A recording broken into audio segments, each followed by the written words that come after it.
క్రీస్తు పిల్లలారా, ఈ యొక్క రాత్రికాల సమయంలో కొన్ని మాటలు మనం ధ్యానించుకున్నామండి.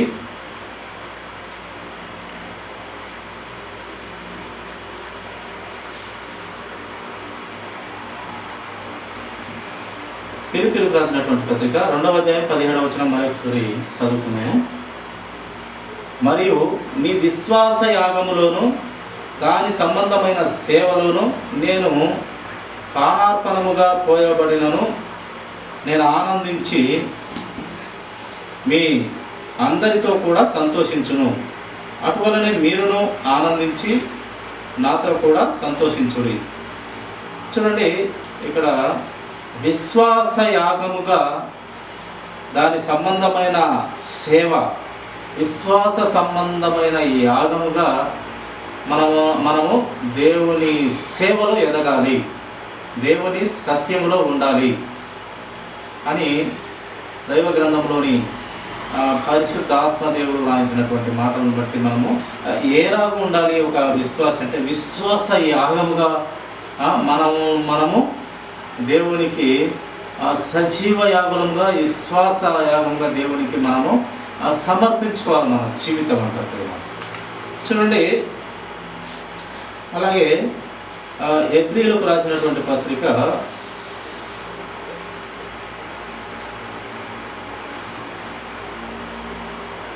13వ అధ్యాయము 16వ వచనం ఒక మాట చదువుదామండి. ఉపకారమును ధర్మమును చేయ మరచిపోకుడి, అట్టి యాగములు దేవుని మీ పైని నాయకులుగా ఉన్నవారు లెక్క చెప్పుకోవలసిన వారి వలె మీ ఆత్మలను కాయిచున్నారు. వారి దుఃఖముతో ఆ పని చేసిన ఎడల మీకు నిష్ప్రయోజనము గనుక దుఃఖముతో కాక ఆనందముతో చేయనట్లు వారి మాట విని వారికి లోబడి ఉండుడి. చూడండి, ఈ యొక్క ఉపకారమును ధర్మమును చేయి మర్చిపోకుడి, అట్టి యాగములు దేవునికి ఇష్టము. ఉపకారము వీలైతే నీవు సమస్తమునతో సమాధానం కలిగి ఉండి వీలైతే ఉపకారం చేసేవారిగా ఉండాలి, కానీ మనము అపకారం తలపెట్టే వారిగా ఉండకూడదు. నీకు వీలైతే నీకు సహాయం చేసే ఆలోచన ఉంటే సహాయం చేయి, ఉపకారం చేయి, ఎవరికైనా శత్రువుకు సైతం సహాయం చేయి. నీకు వీలు లేని పక్షంలో సైలెంట్గా ఉండాలా అని దేవుని వాక్యం మనకు తెలియపరుస్తుంది. అలాగే ధర్మము చేయడము అనేది మనము మర్చిపోకూడదు. ధర్మము ఎవరికి చేస్తాం మనము? యాక్చువల్గా ఏమి లేని వారికే మనము ధర్మము చేయాలనిపిస్తుంది. మనమే మామూలుగా పేదవారిని, మనకన్నా పేదవారు వచ్చినప్పుడు హృదయము కనికరింపబడుతుంది, ఒక బాధనికి వస్తుంది, కరుణ వస్తుంది. వారి బట్టలు చూసే కానీ, లేక వారు అడుగుతున్న విధానాన్ని బట్టి, లేక వారి బట్టలను బట్టి ఆ పిల్లలు 2-3 ఉంటారు, వారికి గుడ్డలు ఉండవు, అడుగుతుంటారు కొంతమంది. ఆ స్థితిని బట్టి వారు పేదవారు కాబట్టి ఏమి మనకు వస్తుంది? దయా కనికరం వచ్చి దానం చేసేదానికి ఆశ పుడుతుంది. మనలో దగ్గర ఎంతో కొంత ఇవ్వాలని ఇస్తుంది. కనుక ప్రియులారా, ఈ యొక్క ఉపకారము కానీ ధర్మమును కానీ మనము మరువకూడదు అని దేవుని వాక్యం మనకు తెలియపరుస్తూ వస్తున్నాం. ఈ రెంటిని కూడా మనము మరచిపోకుడి అని చెప్తున్నాడు. కనుక ఉపకార స్వభావము, ధర్మము చేయగలిగిన ఆలోచన ఉండాలని దేవుడు ఆ విషయంలో మీరు మరవకూడదయ్యా, అలాంటి యాగములు నాకు ఇష్టము అని దేవుడు చెప్తున్నాడు. ఉపకార యాగము ఇందాక చదువుకున్నది విశ్వాస యాగం. విశ్వాసంలో దేవునికి మనము బలియాగం చేసుకోవాలి. ఆయన వెండి కోరడు, బంగారం కోరడు, ఆస్తి అంతస్తు కోరడు దేవుడు. నీ హృదయం నాకు ఇవ్వంటాడు దేవుడు. ఏమంటాడు? ఆయన నీ హృదయం చాలు నాకు అంటాడు. నీ బంగారం వద్దు, నీ వెండి వద్దు, నీ ఆస్తి వద్దు, ఏమొద్దు. అవన్నీ నేను నీకు పెట్టిన భిక్ష. అసలు నిన్ను మనిషిగా పుట్టించడమే, నేను దయతో నిన్ను పుట్టించాను. నిన్ను పుట్టించడమే ఒక ఇది ఒక కృప వలన, లేదా ఒక ప్రేమ వలన, దయా కరుణ వలన నిన్ను నేను పుట్టించినాను. నీవు ఇచ్చే నేను తీసుకునే స్థితి లేదంటాడు దేవుడు. కానీ నిన్ను పుట్టించి నా చేతులారా తయారు చేసి నీకు యథార్థవంతమైన ఆత్మనిచ్చి, ఆ ఆత్మను నరకానికి పోకుండా కాపాడుకోవాలనుకుంటున్నాను. కనుక పరిశుద్ధుడైన దేవుడు, ఆయన పరిశుద్ధుడు కనుక ఆ పరిశుద్ధ రక్తంతో నిన్ను కొని వెలపెట్టలేని కొనలేనటువంటి రక్తంతో కొన్నాడనమాట ఆయన. ఎప్పుడైతే నీవు ప్రభా నా పాపములకు క్షమించు అని అంటావో అప్పుడు ఆయన రక్తం ఇచ్చి కొంటాడు. నీలో పశ్చాత్తాపం వచ్చినప్పుడే ఆయన రక్తంతో కొంటాడు. నీలో పశ్చాత్తాపమే లేకుండా, విశ్వాసం లేకుండా, నిరీక్షణ లేకుండా, పట్టుదల లేకుండా, పరలోక రాజ్యం ఉందని నమ్మకుండా, ఏది నమ్మకుండా నీకు అసలు మారు మనసు ఎలా వస్తుంది? పశ్చాత్తాపం ఎలా వస్తుంది? అసలు దేవుని మనసే తెలియకుంటే నీకు ఎలా వస్తుంది? దేవుని సువార్తే నీకు తెలియకుంటే నీకు అసలు మారు మనసే రాదు. కనుక ఆయన పవిత్రుడు కనుక పవిత్రత కలిగిన దేవుడు నిన్ను అపవిత్రమైన మనిషిని, నరుడు ఏమాత్రమో దేవుని దృష్టికి నీతిమంతుడు కాదు, పవిత్రుడు కానేరడు. కనుక మనము పరిశుద్ధ రక్తం ద్వారానే అది మనము ఆశపడితే ఆయనప్పుడు ఆ రక్తము వెలపెట్టలేని కొనలేని రక్తం ద్వారా మనము పవిత్రపరిచి పరిశుద్ధం చేసి నిన్ను ఆయన దగ్గర ఉండుటకు, లేక ఆయన రాజ్యంలో ఉండుటకు, ఆ పరిశుద్ధంలో ఉండటకు, ఆ నీతిమంతులలో ఉండటకు, అలాగే యేసుక్రీస్తు ప్రభువారు రక్షింపబడిన పిల్లలకు ఆయన ఇల్లులు నివాసాలు తయారు చేయడానికి వెళ్ళినాను, మీకు మంచి ఇల్లులు అక్కడ నేను సిద్ధపరుస్తున్నాను, అక్కడ ఉన్నవి అక్కడ మీకోసం నేను వెళ్ళి సంస్థలు సిద్ధపరుస్తున్నాను, అక్కడ లేకుంటే నేను మీకు చెప్పను, ఉన్నాయి కనుక మీకు చెప్తున్నానని దేవుడు యేసుక్రీస్తు ప్రభు వారు చెప్తారు. అక్కడ ఇల్లు సిద్ధపరచడానికి వెళ్తున్నాను, అక్కడ అనేకమైన నివాసములు ఉన్నవి, అక్కడ లేనట్లయితే మీకు చెప్పనని దేవుడు చెప్తున్నాడు. కనుక మనము విశ్వాసయాగంగా మనమే బలిగా మనము దేవునికి అర్పించుకోవాలి. ఎందుకంటే ఈ జీవితం ఇచ్చింది ఆయన కనుక, ఈ జీవితం ఇచ్చింది మనతో మనము తయారు చేసినాడు కనుక మనము విశ్వాసయాగంగా మన జీవితాన్ని బలి అర్పణంగా దేవునికి సమర్పించుకుంటే దేవుడు చాలా సంతోషిస్తాడు. అది నా బిడ్డ, అది నా కుమార్తె, అది నా కుమారుడు, నా విలువైన రక్తంతో కొన్నటువంటి, వెళ్ళపెట్టలేని సొత్తుతో కొన్నటువంటి నా పిల్లలు అని ఆయన గర్వంగా చెప్పుకొని అనుకొని మనుషుల తండ్రికి చెప్తాడు. ఇదో ప్రభు, ఇదో తండ్రి, ఆత్మను రక్షించి మా గొప్ప తండ్రి, ఇదో నా యొక్క సంఘమనే, విశ్వ సంఘమనే భార్య, సార్వత్రిక సంఘమనే నా భార్య, ఇదో చక్కని కన్యకైనటువంటి భార్యను ఆయన తండ్రికి పరిచయం చేస్తాడు. అంటే మనం ఒకరు, ఇద్దరు, ముగ్గురు, నలుగురు, ఒక ఊరు, ఒక గ్రామం, ఒక పల్లె, ఒక పట్టణం కాదు, ప్రపంచమంతా ఆయన సంఘము ప్రియుల, విశ్వ సంఘమంతా కూడా ఆయన పిల్లలు. సార్వత్రిక సంఘం అనగా ప్రతి చర్చిలో ఆయన రక్తంలో కొనబడిన ఎక్కడన్నా కానీ, ఏ ఊళ్ళో కానీ, ఏ మారుమూల పల్లెలో కానీ, ఏ పెద్ద పట్టణంలో కానీ ఆయన రక్తంలో కొనబడినటువంటి ప్రతి బిడ్డ ఆయన సంఘం, ఆయన భార్య, పవిత్రురాలైన ఆయన భార్య. అందుకే పవిత్రాలు అయిందంటే ఆయన రక్తం మనకి ఇస్తున్నాడు కనుక మనం పవిత్రపరచబడి ఆయన సొత్తు అయినాము, ఆయన భార్య అయినాము, ఆయన మేపు గొర్రెలం అవుతున్నాము. ఆయనే కదా మనకు మేపేది. మన కాలు చేయి సక్రమంగా ఉండబట్టే మనం పనులు చేసుకొని మనము బ్రతకగలుగుతున్నాం. ఇది నమ్మాలి మనం.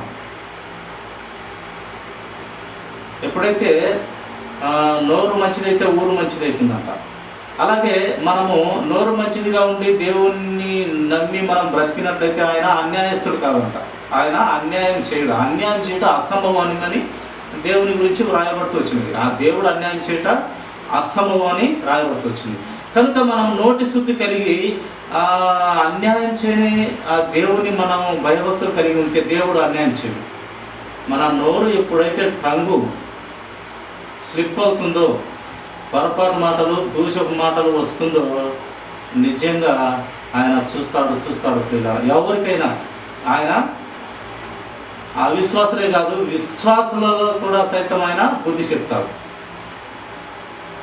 అంత పెద్ద ఆ దావీదు గారిని ఆయన ఒక చిన్న పొరపాటుకు పెద్ద శిక్షలు వేసినాడు. నా ఇష్టానుసారుడైన నా యొక్క దావీదు నా ఇష్టానుసారుడైనటువంటి మనిషి, నా ఇల్లంతటిలో నమ్మకస్తుడన్న దావీదునే ఆయన చిన్న తప్పు చేశాడని వదిలిపెట్టలే. ఆయన పిల్లల చేతనే ఆయనను తరుముకునేటట్టు చేసి అడవి పాలు చేసినాడు. సౌలు రాజు గారు అలాగే ఆయనను ఒకప్పుడు అట్నే తరుముకున్నాడు. అలాగే ఆయన పుట్టిన పిల్లలే ఆయనను తరుముకున్నట్లుగా, లేక ఆయన చేసిన ఒకే తప్పుకు 4 పిల్లలు చనిపోయినట్టుగా మనం గ్రంథంలో చూస్తాం. నా ఇష్టానుసారుడన్న మనిషిని దావీదు గారిని ఆయన శిక్షలు పెట్టినాడు.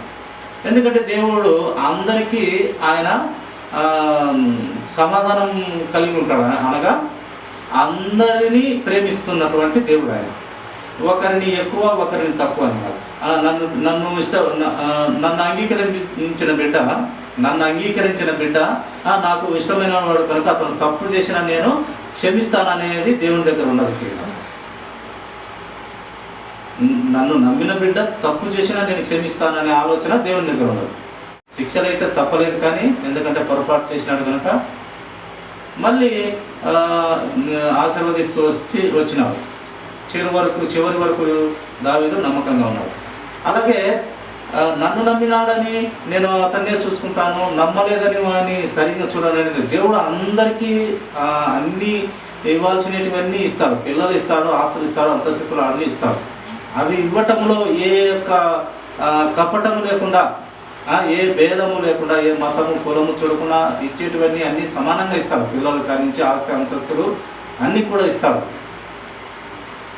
ఇవ్వలేదని వాని మరణం చేయడము ఇలాంటి దేవుని దృష్టిలో ఉండవంట పిల్లలు. ఎందుకంటే ఆయన తప్పు చేయట అసంభవాన్ని వ్రాయబడింది కనుక ఆయన తప్పు చేయడు, అన్నీ ఇస్తాడు.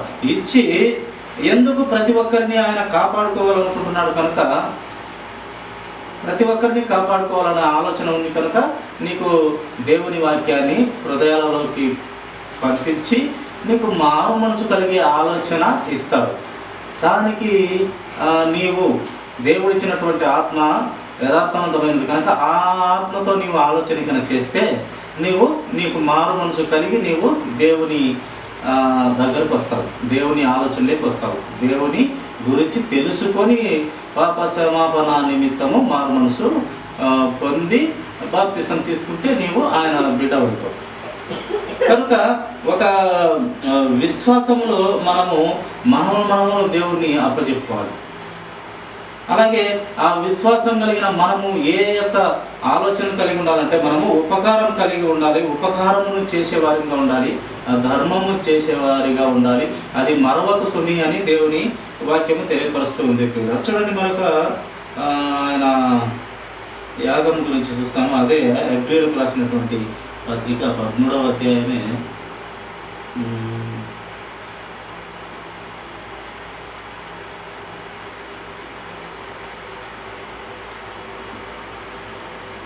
ఫిలిప్పీయులకు రాసినటువంటి పత్రిక చూడండి, మరొక మాట చూస్తాము. 4వ అధ్యాయము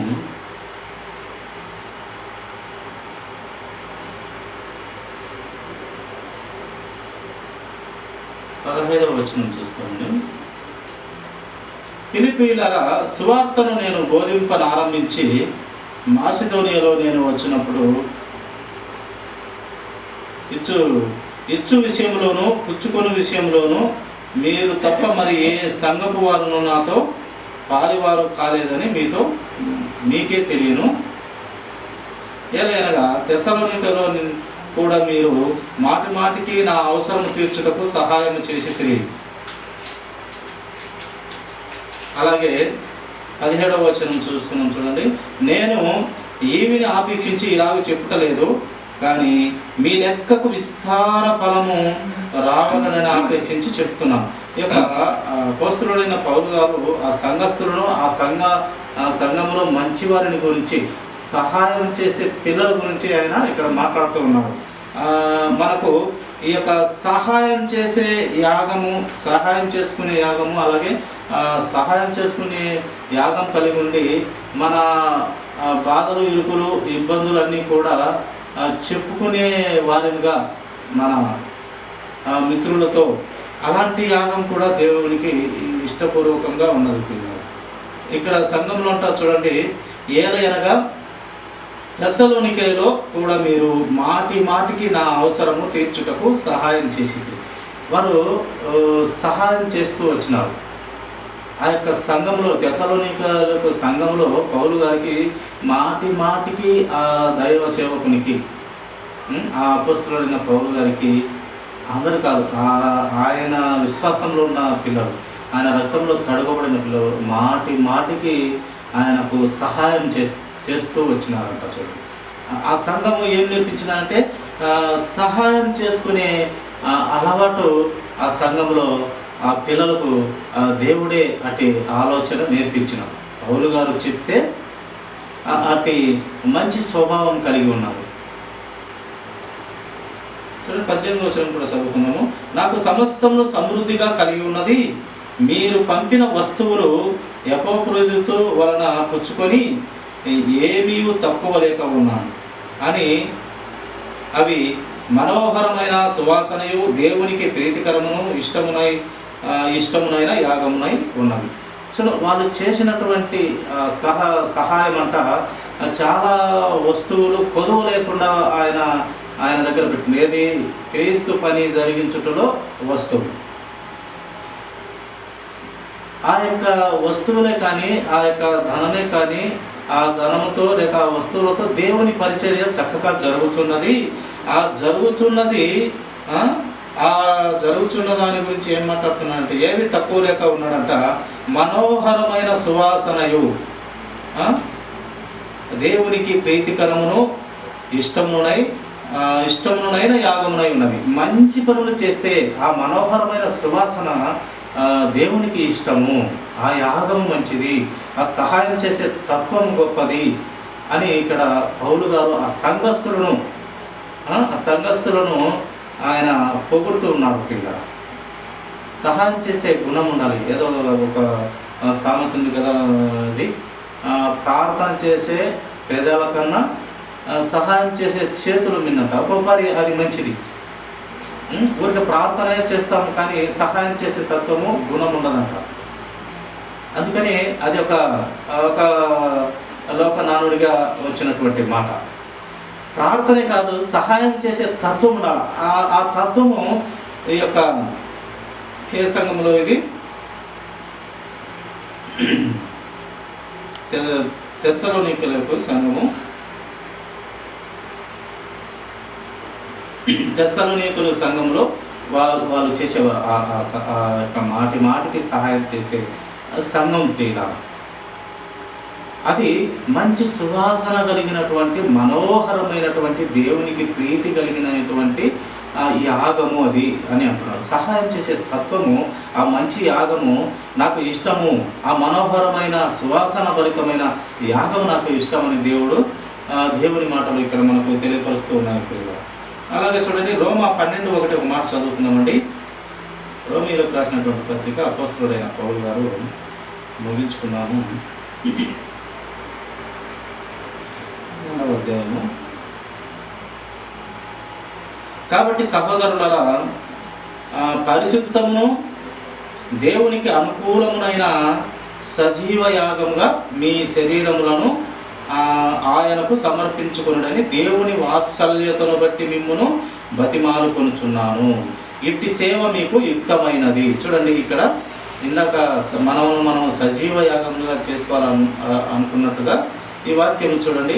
కాబట్టి సహోదరులారా, పరిశుద్ధమును దేవునికి అనుకూలమైన సజీవ యాగముగా మీ శరీరములను, దేవునికి ఫస్ట్ ఏముండాలా మనిషిలో, ఒక విశ్వాసిలో, ఆయన రక్తంలో కడగబడిన బిడ్డలో, ఆయన ఆలోచన కలిగిన బిడ్డలో ఫస్ట్ ఏముండాలా, ఏది ఉండాలంటే పరిశుద్ధత. క్రీస్తులో ఉన్నదే ఆ పరిశుద్ధత, అది ఉండాలి ఫస్ట్. ఒక విశ్వాసికి, దేవుని నమ్మిన పిల్లలకి, ఆయన పునరుత్థానం ఉందని నమ్మిన పిల్లలకి, పరలోకం ఉందని నమ్మిన పిల్లలకి, చచ్చిపోయిన తర్వాత మళ్ళీ లేస్తానన్న క్రైస్తవులకి ఏదయ్యా మనకు ముఖ్యము, ఏదయ్యా మనకు ముఖ్య కవచము, ఆయుధము ఏదంటే పరిశుద్ధత. అది ఆయనలో ఉన్నది కనుక ఆ పరిశుద్ధత మనకి ఇచ్చినారు. ఎలా ఆ పరిశుద్ధత మనలోకి వచ్చింది, ఎలా నీకు వచ్చిందని తెలిసేది ఎలా అంటే, ఆ దేవుని ఆ యొక్క అమూల్యమైన రక్తం ద్వారా మనం అడిగిన క్షమాపణను బట్టి, నా తప్పులు క్షమించాలనే మాటను బట్టి, ఒప్పుకోలు తనమును బట్టి నీకు ఆ యొక్క పాపాన్ని తీసివేసి నీ మారు మనసు నిమిత్తము నీవు బాప్తిసం తీసుకొని ఆయన సొత్తు అయిపోయినావు. అప్పుడు నీకేమైంది, పరిశుద్ధత వచ్చింది. పరిశుద్ధత వచ్చినా కూడా మనము మళ్ళీ దేవుని ఆలోచనలు, దేవుని చెప్తున్నాడు కదా ఆయన ఆజ్ఞలు, మొదటిగా 10 ఆజ్ఞలు, మరి తర్వాత ఇంకా చాలా ఆజ్ఞలు ఉండవి. ఇవన్నీ కూడా పరిశుద్ధత మనం కోరియకుండా దేవునికి భయభక్తులు కలిగి బ్రతకాలి. ఆ పరిశుద్ధత పోతే మన విశ్వాసము వ్యర్థము, మన నిరీక్షణ వ్యర్థము, పట్టుదల వ్యర్థము, అన్నీ వ్యర్థమైపోతాయి. మనలో పవిత్రత లేకుంటే నిజంగా నామకార్థపు భక్తులవుతాం. వారం వారం సంఖ్యలో ఊరికే నామకార్థం గల బైబిల్ పెట్టుకొని పోతాము, మంచి బట్టలు ధరించి, అంతే, ఏముండదు. ఇదో వచ్చే గాలి, ఇదో వచ్చే వాన అన్నట్టు ఉంటుంది. ఆదివారం మాత్రకు అంత మేము ఎంత యథార్థవంతులమో, ఎంత పవిత్రులమో, ఎంత పరిశుద్ధులమో ఆదివారం మట్టుకు మాత్రం. మళ్ళీ 2 గంటలే, మళ్ళీ ఆ రోజంతా కూడా కరెక్ట్గా ఉండేలేదు.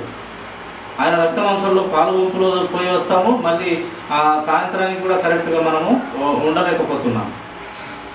ఇది ఎవరైతే సంపాదించుకుంటారో ఈ పరిశుద్ధత, వారు దేవుని పిల్లలు అవుతారు, వారు దేవుని భక్తులు అవుతారు, వారు దేవునికి ఇష్టలవుతారు, వారు దేవుని మేపు గొర్రెలు అవుతారు. ఏం మేపుతున్నాడు ఆయన? మనకు 3 పూట్ల ఈ శరీర సంబంధమైన తిండి కాదు, ఆత్మ సంబంధమైన తిండి. బైబిల్ గ్రంథంలో ఆయన నోటి మాటలు, ఆ తిండి తింటే మనము ఆ పరిశుద్ధత వదలగలము. అందుకే మొదటిగా మనకు కావాల్సింది పరిశుద్ధత.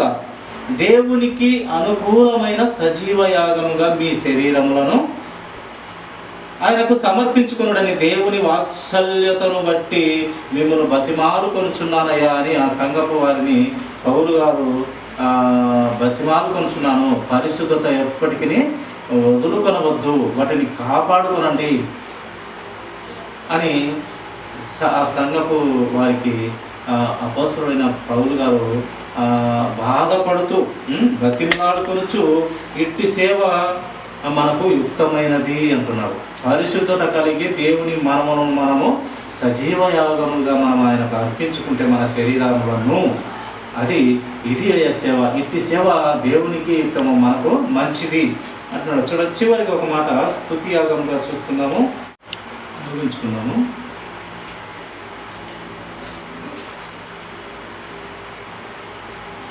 పదమూడవ అధ్యాయము 15వ వచనం చూస్తున్నాము. కాబట్టి ఆయన ద్వారా మనము దేవునికి ఎల్లప్పుడూ స్తుతియాగం చేయదము, అనగా ఆయన నామమును ఒప్పుకొనుచు జిహ్వ ఫలము అర్పించదము. ఇది స్తుతియాగం. స్తుతియాగం అనగా మన నాలుకతో, జిహ్వ అనగా నాలుక, మన నాలుకతో దేవునికి జిహ్వ ఫలము అర్పించదము. దేవుని మహిమపడతాం, ఘనపడతాం, స్తుతిస్తాం, ఆరాధిస్తాం, కొనియాడదాం, పూజిస్తాం. ఎల్లప్పుడూ ఆయనకు స్తుతి యాగము చేయుదము, అనగా ఆయన నామమును ఒప్పుకొనుచు ఆయన పరిశుద్ధుడు, యథార్థవంతుడు, నీతిమంతుడు, నిష్కల్మషుడు, పాపుల చేరక ప్రత్యేకంగా ఉన్నవాడు అని ఆయన నామమును మనము ఒప్పుకొనుచు మనము జిహ్వ ఫలము దేవునికి అందించాలి.